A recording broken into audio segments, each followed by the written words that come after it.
প্রয়োজন হবে না। অতএব তাহলে দেখেন দুনিয়ার মধ্যেই আমরা ওইটা করতে হবে। কি বলেন? এরপরে আল্লাহ বলেন, তিলকাল জান্নাতুল্লাতী নুরিসু মিন ইবাদিনা মান কানা তাকিয়া।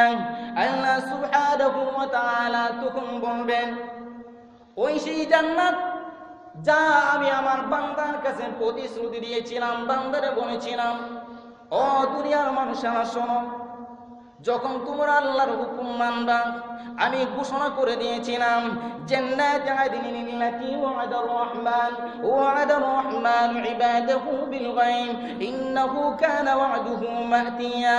তোমরা জান্নাত দেখো নাই, জাহান্নাম দেখো নাই, না দেখে তোমরা আমার ইবাদত করেছো, আর আমি আল্লাহ ঘোষণা দিয়েছি ওই সমস্ত ব্যক্তিদেরকে জান্নাতের মধ্যে প্রবেশ করাবো, জান্নাত দিয়ে দিব। শুধু আমি ওই ঘোষণা করি তাই নয়, ওয়াদা করেছি তাই নয়। আল্লাহ আরেকটা আয়াতের মধ্যে বলেন, লা ইয়াসমাউনা ফিহা লাগওয়ান ইল্লা সালামা ইল্লা কিলা সালামা সালামা। আমি আমার বান্দার জন্য জান্নাতে রেখেছি, আর ওই জান্নাতের মধ্যে শুধু শান্তি থাকবে, আর আমার বান্দার উপর শান্তি থাকবে। শুধু শান্তি থাকবে তাই নয়, আবার আল্লাহ বলেন, ওয়ালাহুল কুহুম ফিহা বুকরাতাও ওয়া আশিয়া। আর বান্দা আমার কাছে যা চাইবে, বেহেশতের মধ্যে যাওয়ার পরে, জান্নাতে যাওয়ার পরে যে কোনো খাবার চাইবেন, আমি আল্লাহ সুবহানাহু ওয়া তাআলা আমার বান্দা চাইতে দেরি হবে, আমার বান্দার সামনে ওইগুলো হাজির করতে দেরি হবে না। ও দুনিয়ার মানুষেরা শোনো, ওইগুলো যদি তোমরা পাইতে চাও তাহলে তোমাদের কি করতে হবে? আল্লাহর ইবাদত করতে হবে। আল্লাহ সুবহানাহু ওয়া তাআলা ওই দুই আয়াতের মধ্যে আগে জান্নাতের আলোচনা করলেন। তোমরা যখন ওই কাজ করবা, কাজ করার পরে তোমরা জান্নাতের অধিকারী হয়ে যাবা। শুধু জান্নাতের অধিকারী হবা তাই নয়, তিলকাল জান্নাতুল্লাতী নুরিসু মিন ইবাদিনা মান কানা তাকিয়া। আর যে জান্নাতের নাম শুনেছো কিন্তু ওই জান্নাত তোমরা দেখো নাই, আজকে দেখে নাও, ওটা হলো সেই জান্নাত। শুধু নামটা শুনছো, জান্নাত তো আর দেখো নাই, আজকে কি করো? ওই জান্নাতটা দেখো। কোন জান্নাত? যে ওই যে জান্নাত দেখা যায়, ওই জান্নাতের অধিকারী তুমি হয়ে যাবে। সুবহানাল্লাহ। তাহলে আমরা কি করব? আমরা এই গোলামি করব, আল্লাহর হুকুম আহকাম মানবো। আর আল্লাহর হুকুম আহকাম যদি না মানি তাহলে তো আমরা জান্নাতি হতে পারবো। এরপরে আয়াতে আল্লাহ বলে, এরপরে আল্লাহ আবার বলেন, وما نتنزل إلا بأمر ربك له ما بين أيدينا وما خلفنا وما بين ذلك وما كان ربك نسيا।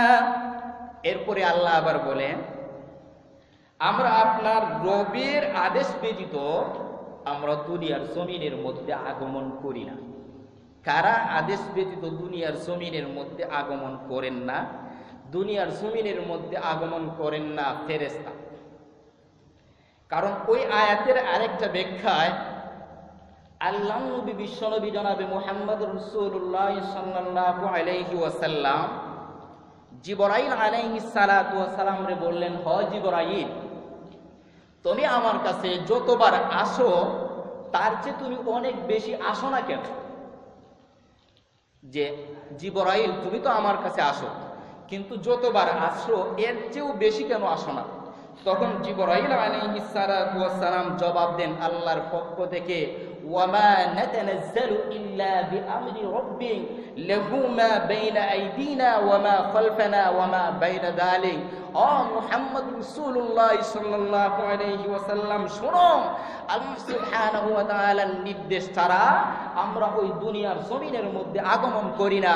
যখনই আল্লাহ সুবহানাহু ওয়া তাআলা আমাদেরকে নির্দেশ করেন, আদেশ করেন, তখনই আমরা দুনিয়ার জমিনের মধ্যে আসি।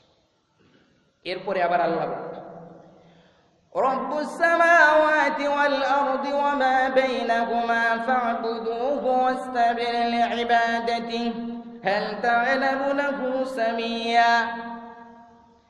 যে রব্বুস সামাওয়াতি ওয়াল আরদ, তিনি আসমান এবং জমিন, আসমান এবং জমিন এই দুইয়ের মধ্যে যা কিছু আছেন সব কিছুর রবকে, মালিককে, একটু জোরে বলেন। সবকিছু দুনিয়া আসমান এবং জমিনের ভিতরে যা কিছু আছে সবকিছুর মালিক হলেন কি বলেন? সবারই রব করেন। সুতরাং তুমি তারই ইবাদতে ধৈর্যশীল হও। তাইলে বোঝা যায় যে আসমান এবং জমিনের ভিতরে যা কিছু আছে সবকিছুর মালিক হলেন একমাত্র আল্লাহ। সুতরাং আসমান এবং জমিনের মালিক যদি আল্লাহ হয়ে থাকেন, আমরা তো এই উদাহরণস্বরূপ আমি এখন বলতে পারি আমরা আসমান এবং জমিনের ভিতরেই তো আছি। কি বলেন? না আসমান এবং জমিনের বাইরে আছে? তাহলে সবকিছুর মালিক যদি আল্লাহ হয়ে থাকেন, আমাদের মালিক কে? আমাদের মালিক। তাহলে আসমান এবং জমিনের মালিক হলেন আল্লাহ।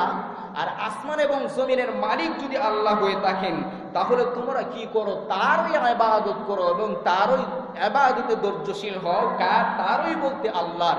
কারণ আবার তিনি বলেন, তুমি কি মনে করো আল্লাহ সুবহানাহু ওয়া তাআলার সমকক্ষ আর কেউ আছে? আল্লাহর সমান কি আর কেউ আছে? যদি আল্লাহর সমান কেউ থেকে থাকে, তাহলে তুমি তার ইবাদত করতে পারো। কি বলেন? তাহলে বুঝা যায় আল্লাহর সমান সমকক্ষ কেউ নাই। আল্লাহ বলেন, ইয়া মাশারাল জিন্নি ওয়াল ইনস ইন ইসতাতাতুম আন তানফুযু মিন আকতারিস সামাওয়াতি ওয়াল আরদ ফানফুযু লা তানফুযুনা ইল্লা বিসুলতান। আসমান এবং জমিন, এই পৃথিবীটা আল্লাহ সৃষ্টি করেছেন। অতএব আসমান সৃষ্টি করেছেন, জমিন সৃষ্টি করেছেন, সব কিছু আল্লাহ সৃষ্টি করেছেন। এখন আসমান এবং জমিন যদি আল্লাহ সৃষ্টি করে থাকেন, তাহলে আল্লাহর ইবাদত করা আমাদের জন্য হলো কর্তব্য। আবার আল্লাহ বলেন, ও বান্দারা, ও আমার বান্দারা, শোনো, তোমরা যদি আমার ইবাদত করতে তোমাদের মন না চায়, আমাদের মধ্যে অনেক লোক আছে আল্লাহর ইবাদত করতে মন চায় না। এখন আল্লাহর ইবাদত করতে যদি তোমার মন না চায়, তাহলে তুমি কি হও? বের হও। করতে গিয়ে সামাওয়াতি ওয়াল আরদ, আসমান এবং জমিনের ভিতর থেকে। আসলে তুমি কি আসমান এবং জমিনের ভিতর থেকে বের হতে পারবে? আসমান এবং জমিনের ভিতর থেকে যদি তুমি বের হতে পারো না, তাহলে কি করতে হবে? আল্লাহ বলেন, ফানফুযু লা তানফুযুনা ইল্লা বিসুলতান।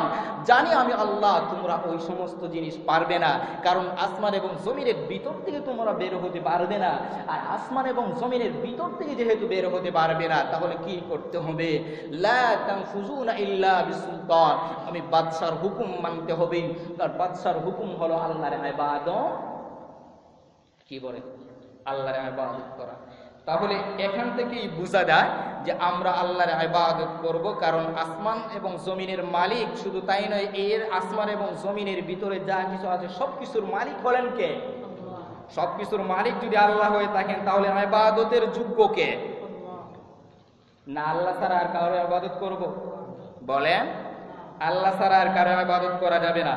কিন্তু এখন আরেকটা প্রশ্ন এখানের মধ্যে আল্লাহ বলেন, এরপরে আল্লাহ বলেন, ওয়ায়াকুলুল ইনসানু আইদা মা মিতু লাসাউফা উখরাজু হাইয়া। এই আলোচনা করার পরেও একদল লোক বলে যে আল্লাহ মৃত্যু আমাদেরকে জন্ম দিয়েছেন, কিন্তু জন্মের পরে আবার মৃত্যুবরণ করব, মৃত্যুর পরে আল্লাহ আমাদেরকে আবার জীবিত করবেন, এটা কেমনে? এই ধরনের আবার ভ্রাতৃত্ব প্রশ্ন করে যে আল্লাহ তো আমাদেরকে জীবন দিয়েছেন, কারণ পূর্ণ জীবন সম্পর্কে আবার তারা ধারণা করে যে আল্লাহ যদি এই জীবন তোমারে দিতে পারলেন, আল্লাহ বলেন, আওয়ালাম ইয়ারাউ ইনসানু আন্না খালাকনাহু মিন নুতফাতিন ফাইদা হুয়া খাসীমুম মুবিন। আল্লাহ সুবহানাহু ওয়া তাআলা তোমার শুক্রবিন্দু থেকে নাপাক জিনিস থেকে তোমার সৃষ্টি করলেন।